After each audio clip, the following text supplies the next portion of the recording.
por acercarse en esta tarde no muy linda, pero que también invita a debatir y a encontrarnos y a saber un poco más de qué se trata eso que vamos a plebiscitar en octubre próximo. Así que les agradezco que todos estén acá y especialmente agradezco a quienes hoy nos van a acompañar y nos van a dejar las ideas un poco más claras o un poco más entreveradas, que a veces tampoco está mal, para pensar un poco más sobre las decisiones que tenemos que tomar.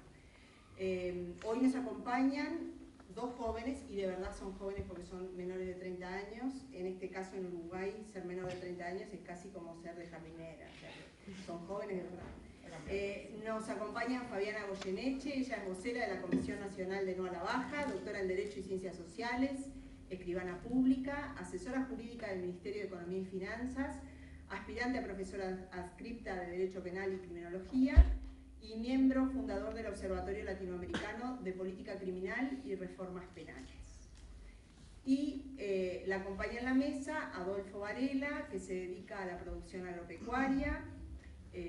A los 19 años fue electo edil departamental de Maldonado por el periodo 2005-2010 por el Partido Nacional y fue reelecto también en el periodo 2010-2015, electo también concejal por el municipio de Maldonado, donde ejerció hasta el 2011, fue convencional departamental por la Juventud del Partido Nacional desde 2007 al 2012 y presidente de la departamental de jóvenes por el mismo periodo. Fue electo convencional nacional y departamental por el periodo 2014-2019 y actualmente es integrante de la Comisión de Obras Públicas de la Junta Departamental de Maldonado. Creo que todo lo que dije es correcto, ¿no? Bien, tienen 28 y 29 años, 28 Adolfo y 29 años Fabiana. Bueno, lo que vamos a proponerles como dinámica para poder escuchar las opiniones y las posturas de cada uno de los integrantes de la mesa, es que desde esta mesa, que vieron que me dejaron ahí como un poco apartada, yo les proponga preguntas y vamos a tratar de hacerlo bastante dinámico, entonces le vamos a poner un tiempo a las respuestas, un tiempo de unos 5 minutos, les vamos a avisar a los 4 minutos para que vayan redondeando, en 5 minutos se pueden decir muchísimas cosas, así que vamos a tratar de que se respeten esos tiempos. Ya lo acordamos con los integrantes de la mesa y yo voy a tener un asistente con el tema de los tiempos porque si no ya es como mucho para embarullarme, que está ahí, está Gastón, así que me va a ir haciendo señas de cuando estemos en los 4 minutos y cuando estemos en los tiempos de los 5 minutos. Entonces la idea es plantear una pregunta, la misma pregunta a los dos participantes, ir contestándolas y después, como no vamos a replicar este sistema de preguntas con el público, cada uno de ellos nos va a dejar un mensaje, una reflexión, algo que nos quiera dejar planteado para seguir pensando sobre el tema. Dicho esto de la metodología de trabajo, vamos a leer, antes de empezar y de ir directamente a lo que nos convoca, vamos a leer el texto que se va a plebiscitar en el próximo octubre, especialmente a pedido de Varela, que nos pedía que leyéramos el texto, y me parece que también es una buena cosa que conozcamos cuál es el texto que se está plebiscitando, para también tener, a veces lo sabemos por titulares, pero no sabemos exactamente lo que el texto dice. Así que paso a leerles. El artículo 1 dice: Sustitúyese el artículo 43 y la disposición transitoria y especial B de la Constitución de la República, que quedarán redactados en la siguiente forma. Y esta es la propuesta. Artículo 43. La ley establecerá como prioridad la protección de las víctimas de delito. Las personas mayores de 16 y menores de 18 años serán penalmente responsables y serán castigados de conformidad con las disposiciones del Código Penal. Ley 9155 de 4 de diciembre de 1933 y sus modificativas, por la comisión intencional de los delitos de homicidio, homicidio especialmente agravado, homicidio muy especialmente agravado, lesiones graves, lesiones gravísimas, rapiña con privación de libertad, copamiento, extorsión, secuestro y violación, así como por los demás delitos que indique la ley. En los procedimientos penales seguidos a menores de 18 años, el tribunal actuante podrá admitir como eximente o atenuante la ausencia de madurez o discernimientos suficientes. Los antecedentes de los adolescentes que hayan estado en conflicto con la ley penal no se destruirán y serán considerados en los procesos penales a los que pueden ser sometidos después de cumplir los 16 años. La comisión de delitos, valiéndose de la participación de niños y adolescentes, será especialmente castigada. Disposición transitoria y especial B. El Estado asegurará la existencia de un servicio descentralizado dedicado exclusivamente a la internación y rehabilitación de los delincuentes menores de 18 años, debiendo dotar al mismo de los recursos necesarios para su funcionamiento. Dicho servicio descentralizado será objeto de un seguimiento especial en el que se dará participación al comisionado parlamentario penitenciario. Artículo 2, artículo 2, la presente reforma constitucional regirá de inmediato una vez proclamado el resultado del plebiscito aprobatorio.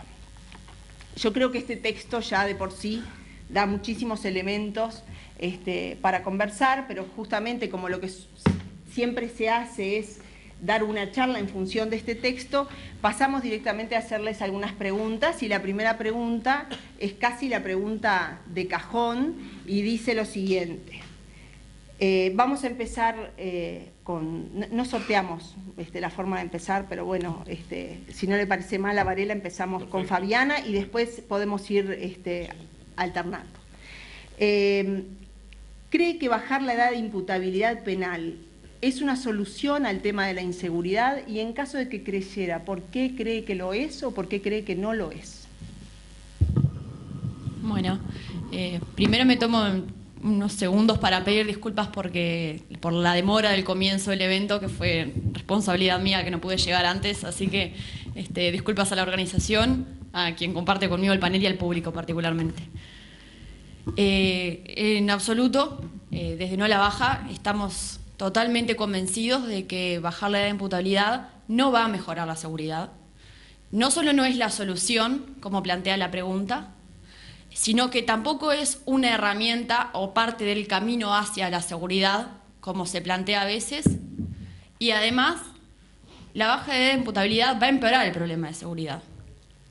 Esto no lo firmamos nosotros, que somos voceros, emisores de este mensaje, sino que la absoluta totalidad de las organizaciones e instituciones especializadas en materia de seguridad, en materia de derechos humanos, en sistema carcelario, en derecho penal juvenil, en derecho penal de adultos, que han opinado sobre la reforma constitucional, avalan esta afirmación. ¿Por qué? Además de que simplemente no hay una sola muestra de que este tipo de medidas reduzca el delito, no solamente en el Uruguay, sino además en la experiencia internacional, donde se ha bajado la edad de imputabilidad, no se ha mostrado en absoluto una vinculación directa entre castigar a adolescentes por el sistema de adultos y reducir el delito. En Uruguay, cuando se han aplicado medidas de este estilo, es decir, medidas que lo que hacen es crear delitos o aumentar penas de forma exacerbada, que es algo que viene ocurriendo desde los años 90 hasta ahora, no se ha tenido una buena respuesta, porque por algo estamos hoy hablando de un problema de inseguridad y porque los números nos muestran que mientras tenemos cada vez más cárceles y más presos, adultos y adolescentes, también tenemos más delitos. Entonces, no podemos afirmar eso. Pero además, cuando se trata de adolescentes, privarlos de libertad, encerrarlos, tiene consecuencias muy serias. Un adolescente está en una etapa de desarrollo muy particular. Como dicen los expertos de neurociencia que hemos consultado, no solamente nacionales, como el doctor Barbeito, que es director del Instituto Pasteur, que tal vez ustedes lo hayan escuchado nombrar, sino que algunos extranjeros, con los cuales incluso llegamos a hacer una jornada el año pasado en la Intendencia para que nos traigan su opinión, coinciden en que el cerebro de un adolescente en esa etapa es como una especie de esponja. ¿Por qué una esponja? Porque absorbe muchísimo más que un adulto todo lo que lo rodea, todo lo que hay en su alrededor, en su ambiente. Entonces es permeable a lo que ocurre y es muy sensible a lo que pasa con él. Es muy sensible. Por eso, en nuestro país, por ejemplo, tenemos un sistema educativo que considera en particular la secundaria y en particular el ciclo básico y diferente al bachillerato, porque sabemos que el adolescente está en una etapa especial. Que no es un proyecto de adulto o no es un mini adulto, es un ser humano complejo, distinto y en una etapa particular. Pero lo que ocurre cuando está privado de libertad puede tener un daño muy importante. ¿Por qué?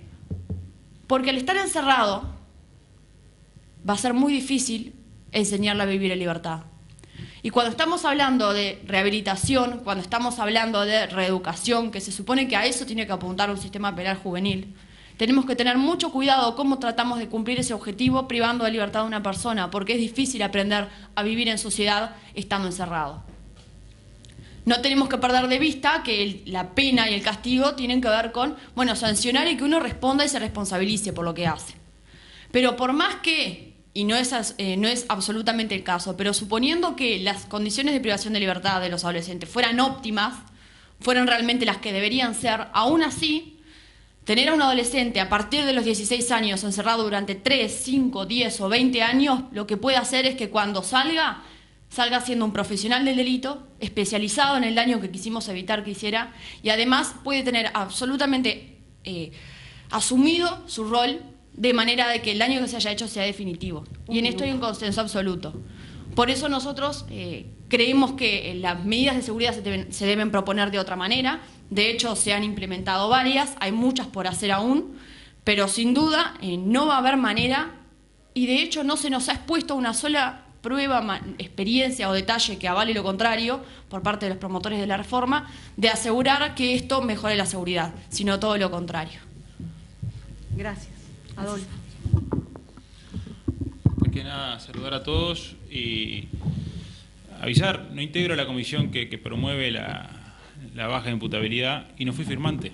Yo no participé de las 370.000 firmas. Era de los convencidos de que el camino más rápido para esto era la vía legal y aprobar los proyectos presentados en el Parlamento Nacional. Pasado